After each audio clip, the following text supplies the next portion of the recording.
ሩታ በእግዚአብሔር በእናትሽ አታስጨንቅኝ። እኔንም እንዴ ለምን ሆነ? በዚህ አንድ ቀን ብቻ አይደለም ለአንድ ደቂቃ እንኳን ለአብርሃም እድል ቢሰጥ ራሱ ይቅርታ ልትለው አይገባም ሩታ። ይህንን እንድታውቁ ሁላችሁም። ምክንያቱም በጣም ብዙ ጥፋት አጥፍቷል። ጥፋቱን ደግሞ አምኖ መቀበል ያልቻለ ሰው ስለሆነ እስከዛሬ ድረስ ይቅርታ አይገባውም ብዬ ነው የማስበው። ምን ትላላችሁ?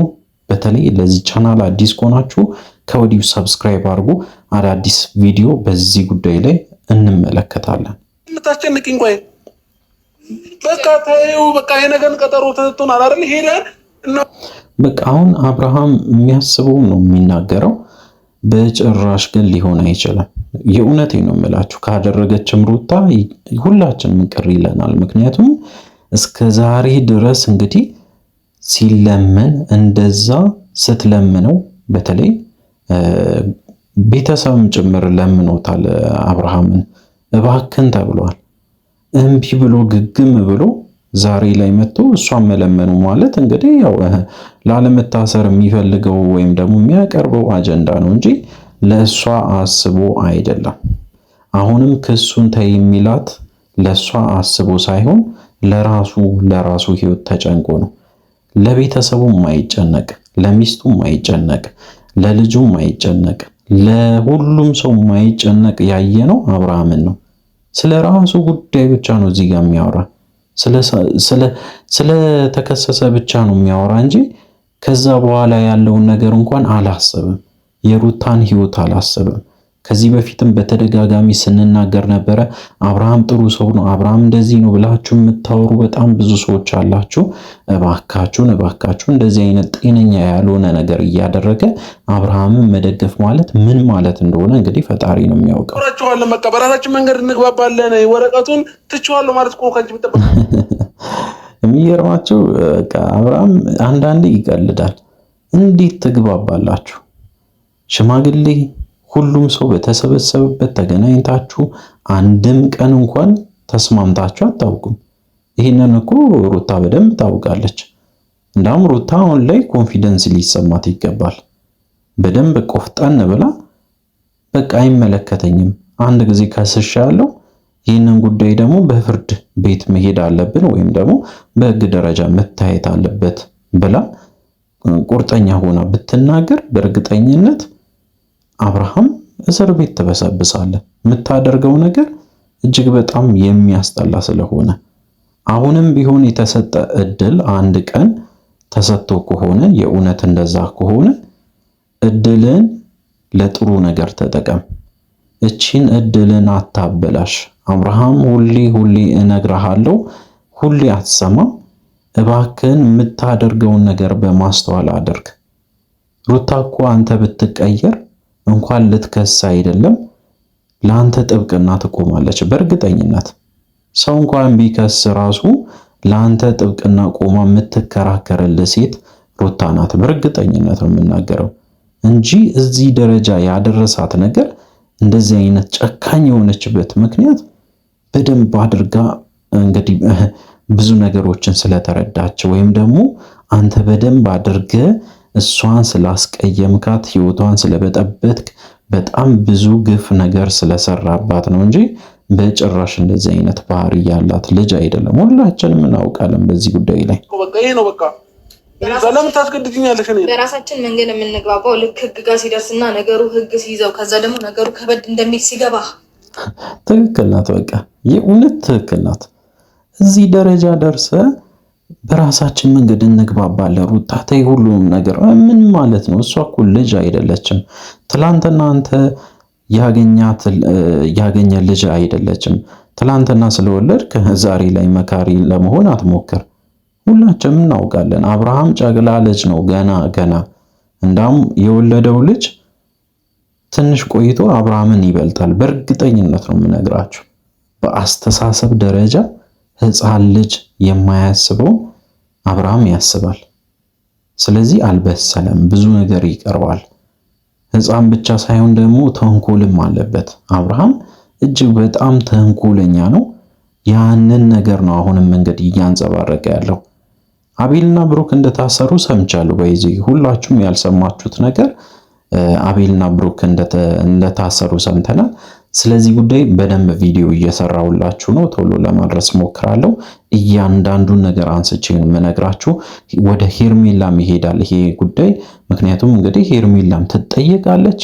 ሄርሜላ ብቻ አይደለችም፣ በጣም ብዙ ሰዎች በዚህ ጉዳይ ላይ እስር ቤት ሊገቡ ይችላሉ። ስለሱ ጉዳይ በደንብ ዲቴል እነግራችኋለሁ።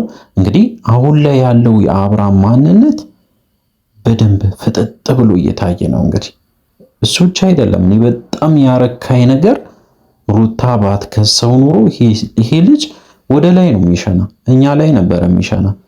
እንግዲህ ፈጣሪ ሲረዳን ሩታንም ሲረዳት እዚህ ደረጃ ደርሰናል። አሁን መለመን ደረጃ ውስጥ ገብቷል አብርሃም ለራሱ ህይወት እንዲስተካከል ሳይሆን እንግዲህ ከዛ ህይወት ውስጥ እንዲወጣ ወይም ደግሞ ከእስር ቤት መውጣት ስለሚፈልግ ለዚህ አይነት ነገር ውስጥ መግባት ስለማይፈልግ ለራሱ ህይወት እየተጨነቀ እየተፍጨረጨረ ይገኛል። አንድም ደቂቃ እንኳን ስለ ልጁ ጉዳይ አላነሳም። የሚገርማችሁ አንድ ሰከንድ እንኳን ልጄ እንዴት ነው እንኳን ብሎ አልጠየቀም። ሩታን ሲጠይቃት ስላለበት ህይወቱ ብቻ ነው የሚናገረው። ምንም ግድ የለሽ ሆኗል ይሄ ልጅ። አንዳንዴ የሱ ልጅ አይደለም እንዲህ እስከ ማለት ደረጃ ድረስ ደርሰናል። ሩታ የወለደችው ልጅ የአብርሃም ልጅ አይደለም ወይ? ለምንድን ነው ለልጁ ማያስበው? ለምንድን ነው ጭንቅላቱን ማያሰራ? እንደ አባት እንኳን ለምንድን ነው ማይንከባከበው ልጁን? በዚህ ሰዓት ለምንድን ነው ከሌላ ሴት ጋር የሚሮጠው? ትላንትና ወልዳ የተነሳች እቺ ልጅ ምንም አታሳዝነውም ወይ? ሌላም የሰማሁት ነገር አለ። በጣም ብዙ ሚስጥሮች አሉ። የክርስትና ጉዳይ አለ። ክርስትና ሳይነሳ ቀርቷል ልጁ ምናምን ይባላል። ወይም ደግሞ እንግዲህ ተነስቷል ግን አብርሃም በቦታ አልተገኘም ወይም ደግሞ የሆነ ነገር አለ። በጣም ብዙ ኬዝ አለ። አብርሃም ላይ በጣም ብዙ ሰው ተነስቷል። የተነሳበት ምክንያት ደግሞ አሳማኝ ነው። አብርሃም ስለሚያጠፋት በጣም ብዙ ነገሮችን ስለሚያበላሽ ነው። አሁንም ቢሆን ሩታ ይቅርታ የምታደርግልህ አንተ ስትለወጥ ነው እንጂ ተለውጠ ስታሳያት ነው እንጂ እለወጣለሁ ብላ ቃል እንደመግባት በጣም ሞኝነት የለም። በጣም ብዙ ጊዜ እሷ ቃል ትገባለህ፣ እሷ ፊት ቆመ ትንበረከ በጣም ብዙ ነገር ታረጋለህ። ነገ ግን ታጥበ ጭቃ ስለሆንክ ዛሬ ላይ ካልተቀየርክ ተቀይረ ደግሞ በተግባር ካላሳያት መቼም ቢሆን ይቅርታ አታረግልህ። ይቅርታም ደግሞ አሁን ላይ የምትደራረጉት ይቅርታ ምን አይነት ነው? አንደኛ ከአሁን በኋላ ከሩታ ህይወት ወጥተህ የራስን ህይወት ስትመሰርት ነው እንጂ ከአሁን በኋላ ታርቃችሁ በአንድ ላይ መኖራችሁ እጅግ አሳሳቢ ነው። መሃላችሁ በጣም ትልቅ ክፍተት ተፈጥሯል። ይህንን እንድታውቁ አብርሃም ነገም ሊደግሞ ይችላል። ምንም ማስተማመኛ የለም። አሳይቶናል። በጣም በተግባር የማይደረጉ ነገሮችን በተደጋጋሚ አድርጎ ያንን ነው የተመለከቱት። ሩታ አሪኮ እንድግባባሽ እንኳን እኮ ምንም ፍቅር አልሰጠሽኝም። እንዴት አድርጌ ነው መግባባሽ? እንዴ በየትኛው ላይ የሰጠሽኝ ፍቅር ነው? አያችሁ፣ በየትኛው የሰጠሽኝ ፍቅር ነው? እንዴት አድርጌ ነው መግባባሽ? ሩታን ነው የሚለው እንደዚህ። እንግዲህ ተመልከቱ። እሷ እኮ ምን ያህል ዋጋ እንደከፈለች በዚህ ትዳር ላይ። እንዳውም ተጎጂ እሷ ናት። እንደ ተጎዳ አይነት ሰው እሪ ይላል፣ ያዙኝ ልቀቁኝ ይላል። እዚህ ጋር መጥቶ ደግሞ ክሳንሺ ይላል። ይሄ ግራም ያጋባ ሰውዬ እውነት ለመናገር አብርሃም አንዳንዴ ጤንነቱን አጥቷል እንደ ይላለው። ምክንያቱም የሚያደርጋቸው ነገሮች በፍጹም አያውቅም። የሚያወራቸው ነገሮች በፍጹም አያውቅም። የተግባር ሰው አይደለም። ካደረገ በኋላ ወይም ካጠፋ በኋላ ነው የሚያውቀው። ወሬው እንኳን አይችልበትም። እንግዲህ ፈጣሪ ይርዳው። ሩታ ግን እርግጠኛው የምነግርሽ ነገር ይሄ ጉዳይ ወደ ፍርድ ቤት ቢሄድ ይሻላል። ምንም በቃ አልጣመኝም ይሄ ሰውዬ። በቃ በጣም ጥሩ። በቃ እሷ ጨርሳለች ደስ በሚል ሁኔታ። እሷ ብዙ ስራ አለባት። ምክንያቱም ልጇን ትታ ነው የመጣችው። ለአንተ ጊዜም የላትም። አንተ ከፈለክ ሄርሜላ ጋር ሂደህ አሸሼ ገዳም ማለት ትችላለህ። ደስ ይላል። በቃ በጣም ጥሩ ነው። በዚህ ማለቁ እኔ እንዳውም ዛሬ ደስ ብሎኛል። የልቧን ተናግራ ሄዳለች ሩታ። ለመጀመሪያ ጊዜ ባይዜ እየተበቀለችው ትገኛለች እና ከረጅም ጊዜ በኋላ ይህንን ደስታ ማየቴ ነው። ሩታ በርቺ፣ ጎበዝ፣ ጠንክሪ።